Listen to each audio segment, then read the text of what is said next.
Shalom. Assalamualaikum warahmatullahi wabarakatuh. Om Santi Santi Om, nama budaya, salam kebajikan.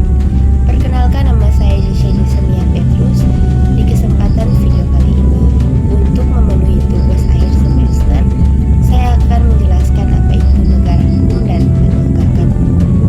Dan saya merupakan mahasiswa semester 1 program studi pendidikan agama Kristen kelas D. Mata kuliah pendidikan kewarganegaraan yang diampu oleh dosen Netovan Rame, sarjana olahraga magister pendidikan. Negara hukum adalah konsep negara yang berdasarkan kepada supremasi hukum di mana seluruh aspek kehidupan kenegaraan dan masyarakat tunduk pada hukum yang berlaku. Dalam negara hukum, kekuasaan pemerintah dibatasi dan diatur oleh hukum untuk menjamin keadilan, kebebasan, dan hak asasi manusia. Prinsip-prinsip negara hukum yang pertama, supremasi. Hukum semua warga negara termasuk pemerintah tunduk pada hukum. Tidak ada kekuasaan yang berbeda di atas hukum. Yang kedua, keadilan yang bebas dan tidak memihak. Penegakan hukum dilakukan oleh lembaga peradilan yang independen, bebas dari campur tangan pihak manapun. Yang ketiga, perlindungan hak asasi manusia. Negara menjamin dan melindungi hak-hak asasi manusia setiap individu tanpa diskriminasi.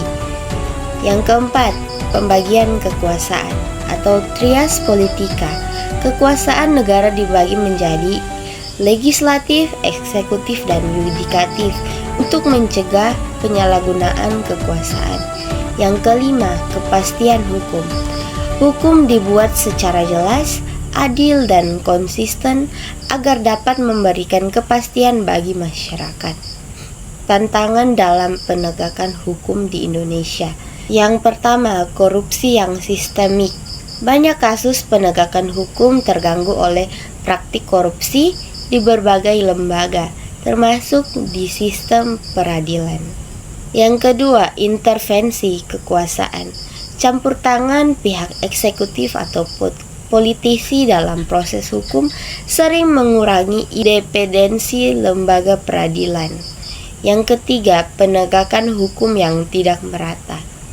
Penegakan hukum seringkali lebih berat daripada masyarakat kecil, sementara pelanggaran dari golongan elit cenderung mendapatkan perlakuan yang istimewa. Yang keempat, kualitas aparat penegakan hukum. Hukum masih terdapat aparat penegak hukum yang kurang kompeten atau tidak memiliki integrasi. 5. Budaya. Hukum yang lemah, kesadaran hukum masyarakat yang masih rendah, sehingga banyak yang memilih jalur informasi atau tidak mematuhi aturan.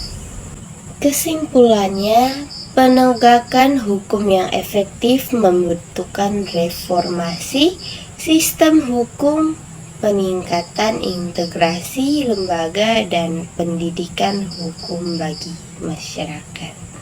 Sekian, terima kasih.